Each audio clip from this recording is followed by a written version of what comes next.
ಎಲ್ಲ ನನ್ನ ಪ್ರೀತಿಯ ಯೂಟ್ಯೂಬ್ ಚಾನಲ್ ವೀಕ್ಷಕರಿಗೆ ರಾಧಾ ಜೈ ಚಾನಲ್ಗೆ ಸ್ವಾಗತ ಸುಸ್ವಾಗತ. ನಾನು ಗುರುವಾರ ಮಾಡಿರುವಂಥ ಗುರು ಪೂಜೆನ ನಾನಿವತ್ತು ನಿಮಗೆ ಪ್ರೆಸೆಂಟ್ ಮಾಡ್ತಾ ಇದ್ದೀನಿ. ನೋಡಿ, ನಮ್ಮ ಪೂರ್ವಿಕರು ಮತ್ತು ನಮ್ಮ ಋಷಿ ಮುನಿಗಳು ಎಲ್ಲನೂ ಗುರುವಿಗೆ ಮಹತ್ವದ ಸ್ಥಾನವನ್ನು ಕೊಟ್ಟಿದ್ದಾರೆ. ನಾವು ಯಾವಾಗಲೂ ತಂದೆ ತಾಯಿ ಗುರುನ ಮೊದಲನೇ ಸ್ಥಾನದಲ್ಲಿ ಇಟ್ಟಿರ್ತೀವಿ. ನನಗೆ ಗೊತ್ತಿರುವ ಪ್ರಕಾರ ಮಾತೃದೇವೋಭವ, ಪಿತೃದೇವೋಭವ, ಆಚಾರ್ಯ ದೇವೋಭವ, ಈ ಮೂರನ್ನು ನಾವು ಮೊದಲಿಗೆ ತಗೋತೀವಿ. ನನಗೆ ಗೊತ್ತಿದ್ದಾಗೆ ಬ್ರಹ್ಮ, ವಿಷ್ಣು, ಮಹೇಶ್ವರ ಅಂದರೆ ತಾಯಿ, ತಂದೆ ಮತ್ತು ಗುರು. ನೋಡಿ, ತಾಯಿ ಜನ್ಮನ ಕೊಡ್ತಾಳೆ. ತಂದೆ ನಮಗೇನು ಬೇಕು ಅದನ್ನೆಲ್ಲನೂ ಜಗತ್ತಲ್ಲಿ ನಮಗೇನೇನು ಬೇಕು, ಏನೇನು ಆಸೆ ಇದೆ ಅದನ್ನು ತಂದೆ ತೀರಿಸ್ತಾರೆ. ಗುರು ನಮಗೆ ಏನು ಜ್ಞಾನ ಬೇಕು, ಪ್ರಪಂಚದಲ್ಲಿ ನಾವು ಯಾವ ರೀತಿ ಇರಬೇಕು, ಯಾವ ರೀತಿ ಬದುಕಬೇಕು ಅನ್ನೋದಕ್ಕೆ ಗುರು ಮಾರ್ಗದರ್ಶನ ಮಾಡ್ತಾರೆ. ಅದಕ್ಕೇ ಗುರುವಿನಲ್ಲಿ ನಾವು ಐಕ್ಯರಾಗಬೇಕು, ಅಂದರೆ ಗುರುವಿಗೆ ಗುಲಾಮನಾಗಬೇಕು. ಆವಾಗಲೇ ನಮಗೆ ಎಲ್ಲವನ್ನು ಸಿಗೋಕ್ಕೆ ಸಾಧ್ಯ ಆಗೋದು. ಹಾಗಾಗಿ ಗುರುವನ್ನು ನಾವು ಎಷ್ಟು ಹೇಳಿದ್ರೂ ಸಾಕಾಗಲ್ಲ. ಒಂದು ಅಕ್ಷರ ಕಲಿಸಿದವ್ರೂ ಗುರುನೇ. ಆದರೆ ನನ್ನ ಸದ್ಗುರು, ನನ್ನ ಗುರು ಮಹಾವತಾರ್ ಬಾಬಾಜಿ ಅವರು ನನಗೆ ತುಂಬ ಜ್ಞಾನವನ್ನು ಎಲ್ಲ ಕೊಟ್ಟಿದ್ದಾರೆ. ಸ್ವತಃ ಅವ್ರ ಹತ್ರ ಮಾತಾಡೂ ಇದ್ದೀನಿ. ನಿಮಗೂ ಈ ರೀತಿ ಒಂದು ಗುರುಗಳ ಹತ್ರ, ಮಾನಸಿಕ ಗುರುಗಳ ಹತ್ರ ಯಾವ ರೀತಿ ಅವ್ರ ಹತ್ರ ಮಾತಾಡೋದು ಅನ್ನೋದ್ರ ಬಗ್ಗೆನೂ ನಾನು ನಿಮಗೆ ಇಲ್ಲಿ ಮಾಹಿತಿ ಕೊಡ್ತೀನಿ. ಏನಿಲ್ಲ ವೀಕ್ಷಕರೇ, ನೀವು ಬೆಳಗ್ಗಿನ ಜಾವ ಬ್ರಾಹ್ಮಿ ಮುಹೂರ್ತದಲ್ಲಿ 3:30 4:00ವರೆಗೂ ಬ್ರಾಹ್ಮಿ ಮುಹೂರ್ತ, ಆ ಟೈಮಲ್ಲಿ ಎದ್ದು ನೀಟಾಗಿ ಸ್ನಾನ ಮಾಡಿ, ತಲೆ ಸ್ನಾನ ಮಾಡಿ, ನಿಮಗೆ ಯಾವ ಗುರು, ನಾನಿಲ್ಲಿ ಬಾಬಾಜಿನ ಹೇಳ್ತಿದ್ದೀನಿ, ನಿಮ್ಗೆ ಯಾವ ಗುರು ಇಲ್ಲ, ನಿಮಗೆ ದೇವರೇ ಬೇಕು ಅಂದರೆ ಒಂದು ದೇವ್ರ ಫೋಟೋ ಇಟ್ಕೊಳ್ಳಿ, ಶಿವ ಬೇಕು ಅಂದರೆ ಒಂದು ಶಿವನ ಫೋಟೋ ಇಟ್ಕೊಳ್ಳಿ, ಯಾವ್ದಾದ್ರು ಗುರುಗಳ ಫೋಟೋ ಇಟ್ಕೊಳ್ಳಿ, ಒಂದು ದೀಪ ಹಚ್ಚಿ, ಫುಲ್ ಎಲ್ಲ ಕತ್ತಲೆ ಇರಬೇಕು. ಆ ದೀಪದ ಬೆಳಕಲ್ಲಿ ನೀವು ಆ ಫೋಟೋದಲ್ಲಿರುವಂಥ ಆ ಕಣ್ಣುಗಳು ಮಾತ್ರ, ದೇವ್ರದ್ದಾಗಿರಲಿ ಗುರುಗಳದ್ದಾಗಿರಲಿ, ಅದನ್ನು ನೋಡ್ತಾ ನೋಡ್ತಾ ನೋಡ್ತಾ ನೀವು ಕಣ್ಣು ಮುಚ್ಚಬೇಕು. ಅಂದರೆ ಧ್ಯಾನ ಸ್ಥಿತಿಗೆ ಹೋಗಬೇಕು. ಧ್ಯಾನ ಸ್ಥಿತಿಗೆ ಹೋದಾಗ ನಿಮಗೆ ಇದನ್ನು 108 ದಿನ ಮಾಡಬೇಕು. 108 ದಿನ ಮಾಡಿದಾಗ ನಿಮಗೆ ಸ್ಟಾರ್ಟಿಂಗ್ ಒಂದು 15 hours ಅಂದರೆ 15-20 ದಿನ ಏನಾಗುತ್ತೆ, ನಿಮಗೆ ಬೇಡದಿರೋ ಯೋಚನೆಗಳು ಸ್ಟಾರ್ಟ್ ಆಗುತ್ತೆ. ನಿಮ್ಮ ತಲೆಯಲ್ಲಿ ಹಿಂದೆ ಆಗಿರೋದು, ಮುಂದೆ ಏನೇನಾಗುತ್ತೆ, ಕ್ವಶನ್ ಮಾರ್ಕು, ಏನೇನೋ ಯೋಚನೆಗಳು ಬರುತ್ತೆ.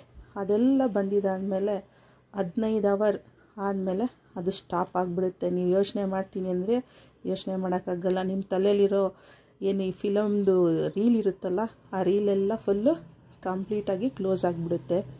ಆಮೇಲೆ ಶೂನ್ಯತೆಗೆ ಮನಸ್ಸು ಬರುತ್ತೆ. ಆ ಶೂನ್ಯತೆಗೆ ಮನಸ್ಸು ಬಂದಾಗ ಅದರ ಅನುಭವ, ಅದರ ಒಂದು ಸವಿ, ಅದನ್ನು ಅನುಭವಿಸಿದವ್ರಿಗೇ ಗೊತ್ತು. ಆದರೆ ಸಿಹಿ ತಿಂದಾಗ ನಮಗೆ ಸಿಹಿಯ ರುಚಿ ಹೆಂಗೆ ನಮಗೆ ಮಾತ್ರ ಗೊತ್ತಾಗುತ್ತೋ ಅದನ್ನು ಹೇಳೋಕ್ಕಾಗಲ್ಲ ಇನ್ನೊಬ್ಬರಿಗೆ. ನನ್ನ ಗುರುಗಳ ಆ ರೀತಿ ಒಂದು ಗುರುವಿನ ನನ್ನ ಅನುಬಂಧ, ನಿಮಗೂ ಇದೆಲ್ಲ ಹಾಗೆ ಆಗುತ್ತೆ. ನೀವಿನ್ನೂ 108 ದಿನ ನಾನು ಹೇಳಿರೋದು ಮಾಡಿ, ಖಂಡಿತವಾಗ್ಲೂ ಗುರು ದರ್ಶನ ಅಥವಾ ನಿಮಗೆ ದೈವ ಬೇಕು ಅಂದ್ರೂ ಅದು ನಿಮಗೆ ಈ ಕಾಸ್ಮೋಸ್ಗೆ ನಿಮ್ಮನ್ನು ಕನೆಕ್ಟ್ ಮಾಡಿಬಿಟ್ಬಿಡುತ್ತೆ. ನೀವೇನು ಕೇಳೋದೇ ಬೇಡ, ನಂಗೆ ಅದು ಬೇಕು, ಇದು ಬೇಕು, ನೆಮ್ಮದಿ ಬೇಕು, ದುಡ್ಡು ಬೇಕು ಅಂತ. ಈ ಪ್ರಕೃತಿಗೆ ನಿಮ್ಮನ್ನು ಕಾಸ್ಮೋಸ್ಸು ಕನೆಕ್ಟ್ ಮಾಡಿಬಿಟ್ಬಿಟ್ರೆ ನಿಮಗೆಲ್ಲನೂ ಸಿಗ್ತಾ ಹೋಗುತ್ತೆ. ಇದಕ್ಕೆ ನಾನು ಗ್ಯಾರಂಟಿ.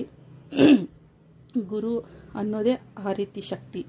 ನೋಡಿ, ನಮಗೆ ದೈವ ಬಲ ಇಲ್ಲ ಅಂದ್ರೂ ಓಕೆ, ಆದರೆ ಗುರುಬಲ ಇಲ್ಲ ಅಂದರೆ ಏನೂ ಆಗಲ್ಲ. ಅದಕ್ಕೆ ದೈವ ಶಕ್ತಿ ಇಲ್ಲ ಅಂದ್ರೂ ನಮಗೆ ಬೇಕಾಗಿರುವಂಥ ಗುರು ಶಕ್ತಿ. ಚಾಳುಕ್ಯ ಒಂದು ಕಡೆ ಹೇಳ್ತಾನೆ, ಗುರುವಿಗೆ ಕಾಲಲ್ಲಿ ಯಾರಾದರೂ ಗೊತ್ತಿಲ್ದಿರೋನೋ ಒದೆಯೋದಾಗಲಿ ಟಚ್ ಮಾಡೋದಾಗಲಿ ಆಗಿದ್ದರೆ ಅವ್ರಿಗೆ 7 ಜನ್ಮಕ್ಕೂ ಆ ಪಾಪ ಸುತ್ಕೊಂಡು ಬರುತ್ತೆ. ಅಂದರೆ ಗುರು ಅಂಥ ಮಹತ್ವದ ಒಂದು ಶಕ್ತಿ. ಆ ಶಕ್ತಿನ ನಾವು ಆತನ ಗುಲಾಮರಾಗಿದ್ದಾಗಲೇ ಮಾತ್ರ ತಿಳ್ಕೊಳ್ಳೋಕೆ ಸಾಧ್ಯ. ಎಲ್ಲರೂ ತಂದೆ ತಾಯಿ ಗುರು ಈ 3 ಜನನ ಯಾರು ಭದ್ರವಾಗಿ ಹಿಡ್ಕೋತಾರೋ ಇವೇ ಪುನಾದಿ. ಈ ಪುನಾದಿನ ಯಾರು ಗಟ್ಟಿಯಾಗಿ ಹಿಡಿತಾರೋ ಅವರಿಗೆ ಎಲ್ಲ ಕಡೆಯಿಂದನೂ ಸಕ್ಸಸ್ ಅನ್ನೋದು ಗ್ಯಾರಂಟಿ. ಎಲ್ಲರೂ ಪ್ರತಿ ಗುರುವಾರ ಈ ಥರ ಸುಮ್ಮನೆ ಸಿಂಪಲ್ಲಾಗಿ ನಿಮ್ಮ ಮನೇಲಿರೋ ಗುರುವಿನ ಫೋಟೋಗೆ ಸಿಂಪಲ್ಲಾಗಿ ಪೂಜೆ ಮಾಡಿ ನೋಡಿ. ನಾನು ಇದು ಬೆಳಗಿನ ಜಾವ 3:30 ಪೂಜೆ ಮಾಡ್ತಿದ್ದೀನಿ. ನಾನೀಗ ವಾಯ್ಸ್ ಕೊಡಬೇಕಾದ್ರೆ ಒಂದು 7-8 ಗಂಟೆ ಆಗಿದ್ದೆ. ಅಕ್ಕಪಕ್ಕ ಸ್ವಲ್ಪ ಶಬ್ದ ಬರ್ತಿದೆ, ಯಾಕೆಂದರೆ ಪೂಜೆ ಮಾಡೋ ಟೈಮಲ್ಲಿ ನನಗೆ ಹೇಳ್ಕೊಂಡು ಆ ಪೂಜೆ ಮಾಡೋಕ್ಕಾಗಲ್ಲ. ಹಂಗಾಗಿ ನಾನು ಆಮೇಲೆ ಡಬ್ಬಿಂಗ್ ಮಾಡ್ತಿರೋದು. ಗುರುವಿನ ಮಹತ್ವ ಇನ್ನಷ್ಟು ನಿಮಗೆ ತಿಳಿಬೇಕು ಅಂದರೆ ನನಗೆ ನೀವು ಇದರಲ್ಲಿ ಮೆಸೇಜ್ ಮಾಡಿ ಅಥವಾ ಕಮೆಂಟ್ ಏನಾದರೂ ಕೊಡಿ. ನಿಮಗೇನಾದರೂ ಡೌಟ್ಸ್ ಇದ್ದರೆ ಅದನ್ನು ನಾನು ನಿಮಗೆ ಪರಿಹಾರ ಮಾಡೋಕ್ಕೆ ಟ್ರೈ ಮಾಡ್ತೀನಿ. ನನ್ನ ಗುರುಗಳು, ನನ್ನ ಮಾನಸಿಕ ಗುರುಗಳು ನಮ್ಮ ಬಾಬಾಜಿನೇ. ನನಗೇನೇ ಬೇಕು ಅಂದರು, ನನಗೆ ಏನೇ ಗೊತ್ತಾಗಿಲ್ಲ ಅಂದರೂ ವಿಷಯ, ಅದನ್ನು ನನಗೆ ಥಾಟ್ ಮುಖಾಂತರನೋ ಇಲ್ಲ ಬೇರೆಯವ್ರ ಕಡೆಯಿಂದನೋ ಹೆಂಗಾದರೂ ಆಗಲಿ ಆ ವಿಷಯ ನನಗೆ ಪರ್ಫೆಕ್ಟಾಗಿ ಗೊತ್ತಾಗುತ್ತೆ.